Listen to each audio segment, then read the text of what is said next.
Hola chicos, en la clase de hoy vamos a comenzar con la unidad número 4 correspondiente al grupo número 1 de la tabla periódica, que son los metales alcalinos. Nosotros sabemos que los metales alcalinos están compuestos por los elementos litio, sodio, potasio, rubidio, cesio y francio. Vamos a comenzar hablando acerca de la configuración electrónica y su ubicación en la tabla periódica. Tiene la configuración de valencia NS1. Por su ubicación a la izquierda de la tabla periódica son metales muy activos y muy electropositivos que forman con facilidad los cationes grandes.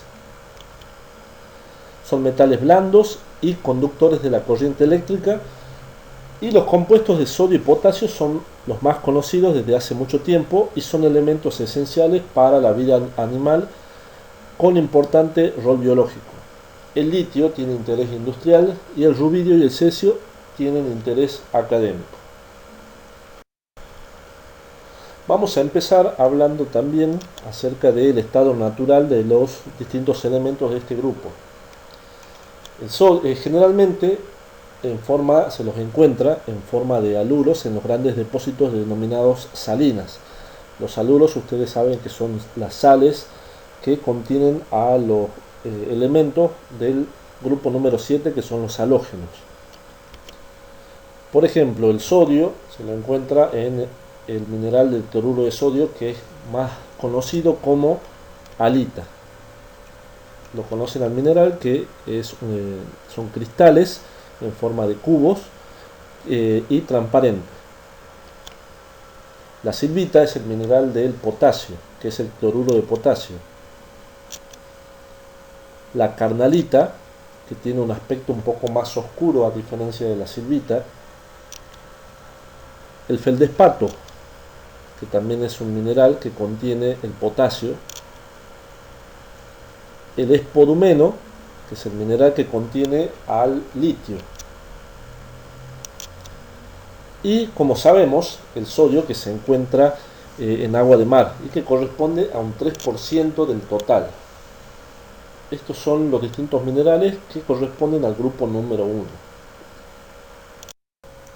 Ahora vamos a hablar de la parte más importante del estudio de los distintos elementos de los grupos de la tabla periódica, que son las propiedades periódicas. Para poder hacer un análisis de las propiedades periódicas vamos a necesitar una tabla en la cual se encuentre toda la información necesaria para hacer su estudio. En esta tabla vamos a comenzar hablando acerca de la energía de ionización. ¿Cómo se definía la energía de ionización? Como la energía necesaria para desprender un electrón. Entonces nosotros sabemos que el litio, desde el litio hacia el francio, el radio atómico va en aumento. O si queremos analizarlo en la forma inversa, desde el francio hacia el litio, el radio va disminuyendo. ¿Qué relación tiene el radio con el Z efectivo? Habíamos dicho de que cuando la carga nuclear es mayor, quiere decir que atrae más fuertemente al electrón del último nivel. Como atrae más fuertemente al electrón del último nivel, se va a requerir mucha energía para poder desprenderse. Entonces, por eso es que la energía de ionización va disminuyendo desde el litio hacia el cesio. ¿Por qué? Porque el litio tiene el radio atómico más pequeño, lo cual quiere decir que el electrón se encuentra más fuertemente atraído por el núcleo. Entonces cuesta, o la energía que se va a necesitar para poder arrancar ese electrón es muy elevada, a comparación del cesio, que esa energía es muy baja, debido a que el electrón se encuentra muy alejado y el Z efectivo no es tan grande como la del litio. Por eso los valores van disminuyendo desde el litio, que es 124, hasta el cesio, que es 90. Con respecto al número atómico, vamos a ver que tiene mucha analogía con respecto a distintas propiedades periódicas que ya vimos, como por ejemplo el punto de fusión y el punto de ebullición. ¿A qué nos referimos con que tiene una importancia, o mejor dicho, una relación entre el número atómico con el punto de fusión y el punto de ebullición. A que se aumenta, al aumentar el número atómico, lo que va a suceder, aumenta el radio atómico y en consecuencia decrece la energía entre los átomos. Por lo tanto, cuesta menos fundirlo. Entonces vemos que al aumentar el Z disminuye el punto de fusión y el punto de ebullición. También por lo tanto va a disminuir la dureza. Hablando del radio atómico, también tiene influencia con el número atómico. El radio atómico, recuerden que va a aumentar a medida que aumenta también el número atómico. Ahora vamos a hablar acerca del poder polarizante y la hidratación. El poder polarizante viene tomado de la mano de la hidratación. Cuanto hay un mayor poder polarizante, la capacidad de hidratarse de los elementos es más grande. Al aumentar el número atómico, aumenta el radio y por lo tanto disminuye el poder polarizante, es decir, la relación entre la carga y el radio. Así, el más polarizante es el litio y por lo tanto el elemento litio y el catión poseen más capacidad de hidratación que el resto. Esto se pone de manifiesto al analizar los valores de energía de hidratación en la tabla que vimos anteriormente. Ahora vamos a hablar acerca del tratamiento diferencial del litio, que tiene mucho que ver con lo que vimos recién, que es el poder polarizante y la hidratación. ¿Por qué se le da un tratamiento diferencial al litio? Por su pequeño radio, el litio tiene un gran poder polarizante y el elemento neutro y el catión presentan propiedades diferentes al resto del grupo. Y sus sales se presentan generalmente hidratadas.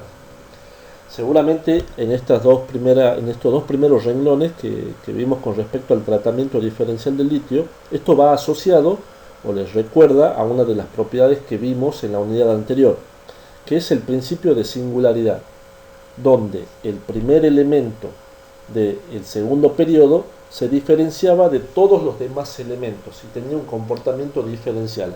Por eso estamos hablando aquí de un tratamiento diferencial del litio.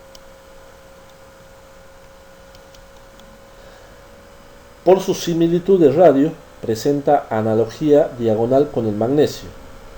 También recuerdan que nosotros habíamos analizado la propiedad diagonal en la tabla periódica. La propiedad diagonal, recuerden que hacía hincapié en que el elemento del segundo periodo, el primer elemento del segundo periodo, tenía una relación o una analogía con respecto a sus propiedades en forma diagonal con el elemento del tercer periodo. Por eso aquí estamos hablando de una analogía diagonal con el magnesio. Recuerden que el magnesio se encuentra en el segundo grupo en forma diagonal al litio. Entonces, ¿cómo o a través de qué ecuaciones nosotros podemos ver esa analogía diagonal? Primero, forman nitruros por combinación con nitrógeno, como el nitruro de litio y el nitruro de magnesio. Estos nitruros por hidrólisis dan amoníaco. Entonces acá vemos que tanto el litio como el magnesio forman nitruros.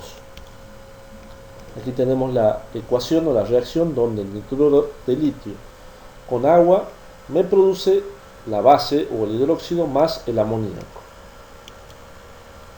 Y aquí el nitruro de magnesio más agua también me produce la base o el hidróxido de magnesio, también desprendiéndose el amoníaco. Entonces acá puede observarse la similitud o la analogía diagonal entre el litio y el magnesio.